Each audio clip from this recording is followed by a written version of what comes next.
j'étais en plein burn-out après une très violente agression et, euh, et j'avais vraiment besoin de me reconstruire. J'ai pas trouvé de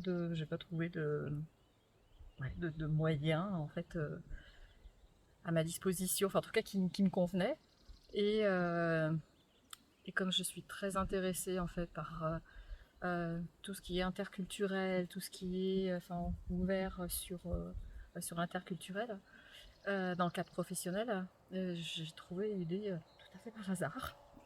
Voilà, un week-end où j'étais à Paris et j'ai assisté à ce week-end et ça a été vraiment un électrochoc où là d'un seul coup j'ai pris conscience en fait qu'il y avait les faits, ce qui pouvait arriver dans la vie, mais il y avait surtout la façon dont chacun pouvait vivre l'événement. Il y a l'événement et qu'est-ce qu'on en fait. Et ça a été vraiment une révélation parce que je me dis mais en fait je suis pas victime, enfin je suis victime de l'agression que j'ai subie. Mais après des années, j'étais surtout victime de l'histoire que je continue à me raconter alors que les faits n'étaient plus là. Et ça a été une telle prise de conscience, en fait, que je dis, mais j'ai vraiment envie de creuser cette voie-là et de voir comment est-ce que je peux affiner finalement cette compréhension de moi et de ma relation au monde et de ma relation aux autres. Et ça a été absolument un voyage absolument incroyable.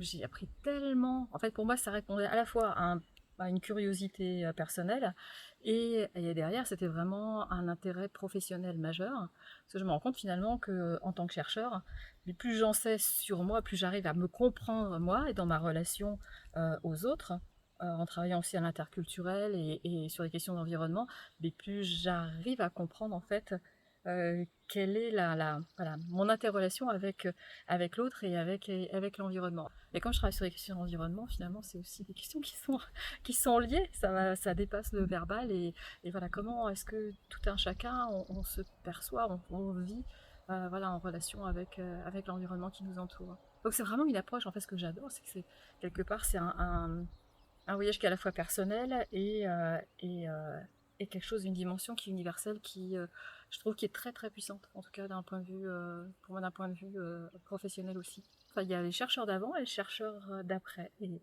je préfère la version actuelle.